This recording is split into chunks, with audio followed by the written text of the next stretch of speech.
So I told the sergeant that story. I said, we were both going to be paratroopers. He's gone. I want to be a paratrooper, represent him and our country. He said, well, let me think about it.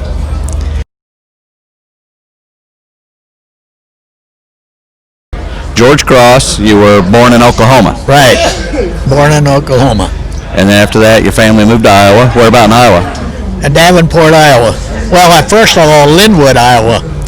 Linwood, Iowa, okay. My grandfather in Dewey was the president of the Dewey-Portland Cement Company, and my father worked for him. And then they built another cement plant in Linwood, Iowa, and so that's where we moved to. And I was only 1 or 2 years old at that time. My father separated and then remarried, and the woman that he remarried didn't like my brother and I. And so I left home and got picked up by the Lutheran home and got back again to my father and stepmother, and for about 6 months everything was okay, and then it started all over again. And so I left home again. I was 6 years old at that time. And when they caught up with me, they hauled me off with my brother to court. And the judge finally wrapped his gavel, and because of my stepmother wasn't treating us well, and he said, I said, Judge, I'm not going to go back. I am not going to go back. He said, well, you don't have to, because your grandmother's going to come and get you and take you back to Oklahoma. So you went back to Oklahoma? This was in the 30s. And so he said, it'll take probably a year for I get enough money to get on that train to take you back.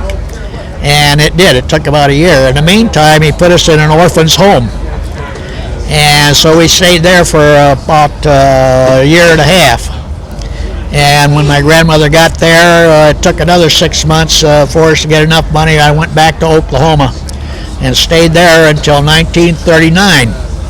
And then in 39, I moved to Iowa with my mother and stepfather. And then along came 1941 with the bombing of Pearl Harbor, and I had a buddy that lived next door to me. And I said, you know, if I have to go to war, I'm going to be a paratrooper. And he said, oh boy, so am I. And so sure enough, excuse me. How old were you then in 41? I was 16. So you couldn't enlist then yet? Oh, well, I could, yeah. I signed up at that time to go in as a paratrooper, but I didn't go in until I was 17. I had to go to basic training down in Camp Livingston, Louisiana. And that was supposed to be a 16-week course. It ended up, for me, 8 weeks, because I had passed everything that the guy said that you should pass in order to be a paratrooper. And so he showed up one day, and he took 50 of us out of about 500 of us there to Fort Benning, Georgia. And he said, put your barracks bag on your shoulder, do an about face, and double time march. Well, the deuce and a half, which is the big truck, was about 17 yards away, and so we ran there, and those that didn't make it, he took them back to the train and sent them back down to Louisiana to finish their basic training. And from there, I went on to stay there in Fort Benning, and he put me in gliders as a glider rider. And I said, I spent there 2 months there. Finally, I said to the sergeant, I said, Sarge, I signed up to be a paratrooper, not a glider rider. He said, son, you're in the Army. And so after 2 months, I said, hey, Sarge, I've got to talk to you on the reason why I want to be a paratrooper rather than a glider rider. I said, how about 5 o'clock this afternoon? He said, okay. So 5 o'clock on a Friday night, we sat down, and I told him the story that happened with me and my buddy living next door.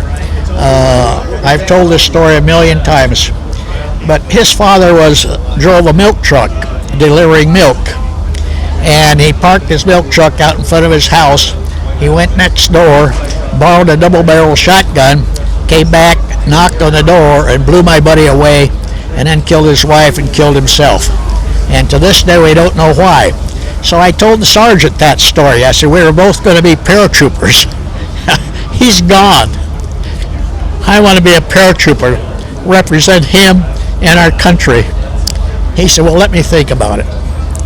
And so it was over the weekend, and on Monday, I go back to the gliders, and he said, Cross, come with me. So I went with him. Guess where I went? Down to be a paratrooper. Wow. He said, you're going to be a paratrooper. So that's when I started. What was your buddy's name? His name was Donovan Martins, and I named my son after him. Wow, that's an amazing story, just from something where two boys promised something to each other and then you were determined to see it through. Right. Yeah, I always said, after the war, I said, if I have I get married and have a son, I'm going to name him Donovan. And so I do. I have a son named Donovan. He went through Vietnam, got 2 Purple Hearts, and I'm very proud of him. And he was going to come with me, but he got cancer. Oh, no. And so George. Where does Donovan live? He lives with me in Buckeye, Arizona. So you were in Fort Benning. How did you end up overseas? How did that come about? Well, after training, we all got sent overseas. And so you came to England? Yeah. We were at a airstrip here. I think there were about 6 different airstrips here with these guys were all C-47s. And what was the name of the airstrip? Litchfield. You took off from Litchfield. Litchfield. Oh, okay. And so that's where we took off from. Okay. And flew over St. Mary Église when it was on fire, with a plane ahead of us, dropped the jumpers, and somebody, I think it was the Pathfinders that lost one of their torches that they think landed in that house and set it on fire. They're not certain, but somehow it set that house on fire in St. Mary Église. And so when that house caught fire, it lit up the whole city or whole town, and that woke up the Germans that were there plus all the civilians and so forth. And so when the kids came down then, John Steele is the one that's hanging on the steeple up there, right, and the others hanging in trees and on the ground and so forth got the hell shot out of them because they didn't even give them a chance. They could have surrendered, but no, they killed them. Did you ever meet John Steele? No, I have never had the privilege. And I don't know if he's still alive or not. I don't believe he is. I thought a couple years ago, I'd heard he passed. He was an 82nd man. So you were both 82nd? The 82nd was the one that liberated St. Mary Église. That was the first city in France to be liberated. So you landed outside of town then, I suppose? Landed outside of town about 10 to 12 miles. And how long did it take? My job was to get back and help out. I had 2 jobs to do. First, I had to locate a glider that had a pack howitzer in it and a Jeep. And so I took 4 guys, and we went back to one of the landing zones, which was supposed to hold that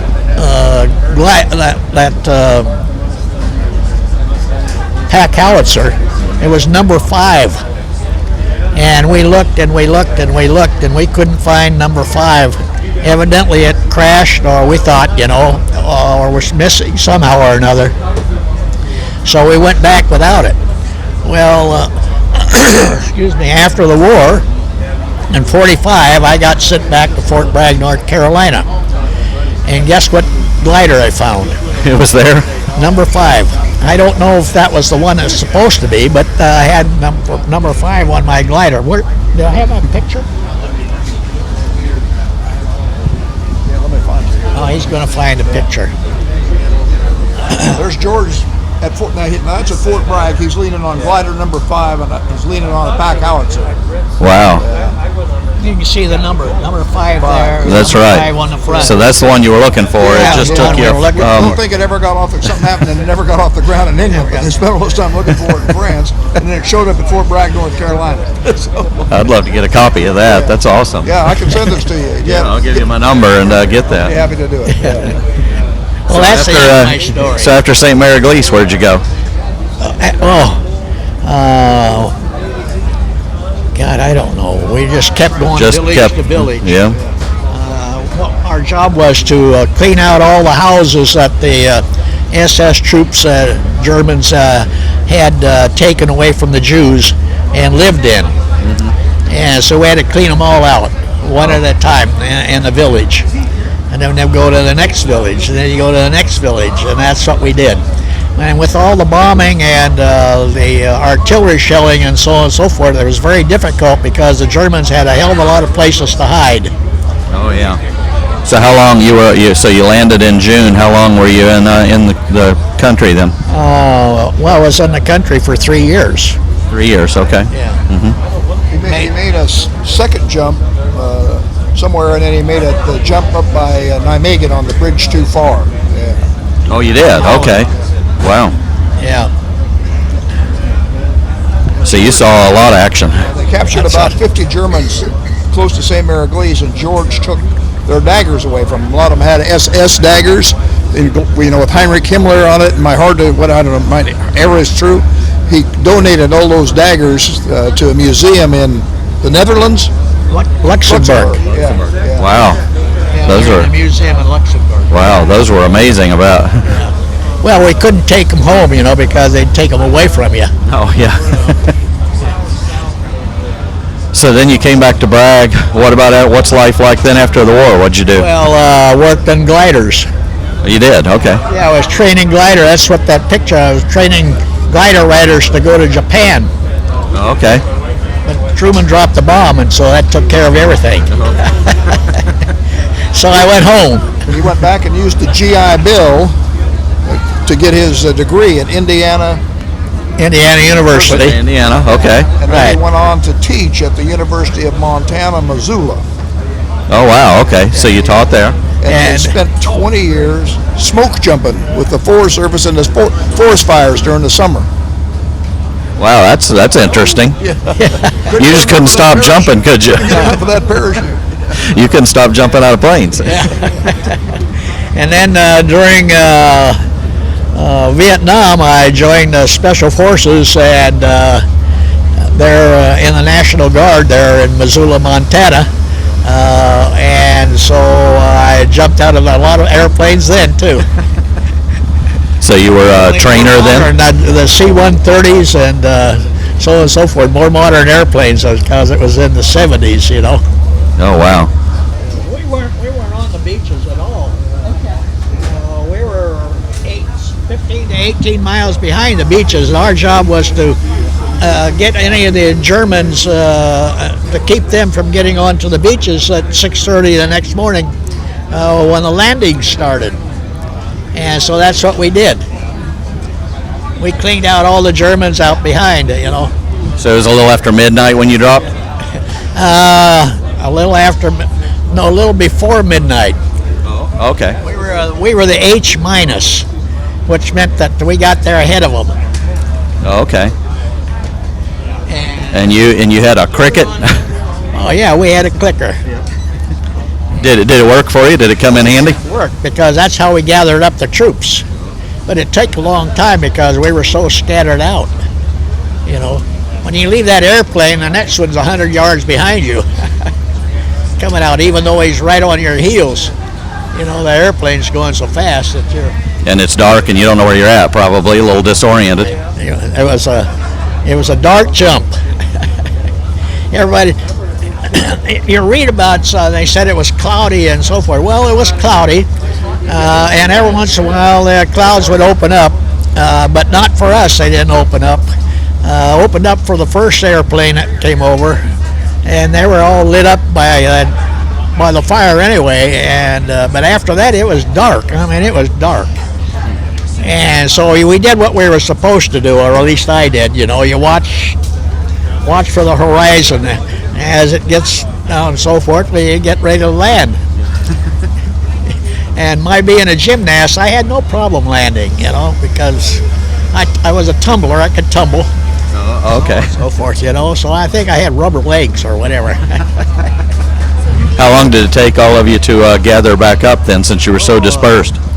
3 or 4 hours. Yeah, we were so scattered. Was that all that had to be unexpected? I mean, you know, no matter what you've trained for, this is all new, right? Oh yeah, you never knew what was going to happen, you know, because this was the first time any of us were in war, and we didn't know what to expect. And on the airplane, everybody said, "Were you scared?" I said, "You're damn right," because we didn't know what was coming, you know. You didn't even really fully know what you were landing into since it was dark. At all, we didn't know where we were landing. And all we knew was that we were going to land by hedgerows and so on and so forth, you know, or going to end up in water because the Germans flooded a lot of fields, and a lot of those kids landed in water with all the equipment on. They never got out. You know, they drowned because they couldn't get out of their equipment. And we had a lot of broken legs because of the heavy weight of equipment that the guys were carrying. You know, they broke their legs. Did you know that some of the 82nd had landed in St. Mary Glece and had been ambushed? I didn't know that until after we got there, you know. We knew we could hear the battles going on, you know, we could hear them. And we could see all the fire from 10 miles away. We wondered what was going on. We thought maybe it was just bombing, you know, and so forth, that had set those houses on fire. But what it was a torch that landed in the roof of one of those houses. And ignited the house. Oh yeah, a whole town. Woke up all the Germans and all the people in town. So you've seen a lot. You've seen the Depression. You've seen a war. You've seen Vietnam. What have you learned about life over that time? I didn't go to Vietnam. But we were in Vietnam. You said you trained, and you know. So all I can say is war is hell. You know, we don't need any more wars. We ought to bring all those kids home from over in Afghanistan and Iraq and all those places. We should be done. Done with war. Solve their problems. Well, it looks like you've had a great life. I have. And so your son's still living with you? My son's still living with me. He's 68 years old, and he lives with me. Any grandkids? Or? Yeah, I have 7 grandkids and 9 great-grandkids. Wow. I have a family of 6. Okay. I have 4 girls and 2 boys, and 3 of the girls are adopted, and 1 of the boys is adopted. And then my son and a daughter. Wow, you have had a great life. Had a great life. And where do all the kids live now? Scattered all over, from Montana to Arizona. Well, most of them are in Montana. Oh, okay. And so, George, what brings you here? I'm in the same community with George. We live in a retirement community called Sun City Festival in Buckeye, Arizona. And the community went on a mission about 8 months ago to raise money to get us on this tour. And they raised enough money we could fly George business class and get him here and get him back, and enough for a companion to kind of keep an eye on him, although he's doesn't need much keeping an eye on. And you're keeping him out of trouble. And I'm a Vietnam guy. I was a paratrooper with the 173rd Airborne Brigade in Vietnam. We never had to jump there though. And then I went back to helicopter school, and I went back and flew helicopters with the 101st Airborne Division in Vietnam. So 2 years there. And so when it came time to have some airborne guy go with him, he didn't want a leg to go with him.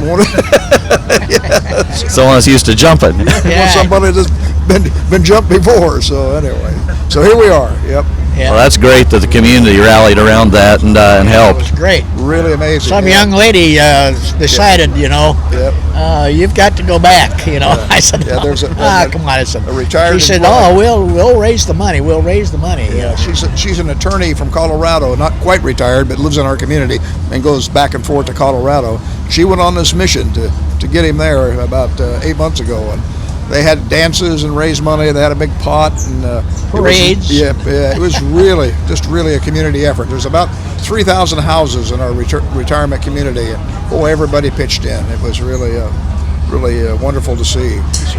That's fantastic. That just shows how good people are. You know, the news doesn't tell you, but all around us there's great people. Yeah. Well, gives you Yeah, gives they you a really real feel are. of the appreciation. You know, these guys are the greatest generation, truly, and it's a good thing that we can get him back here for this. Yeah. So, Well, thanks for talking to me. It's so great to meet you. Hope to see more of you over here.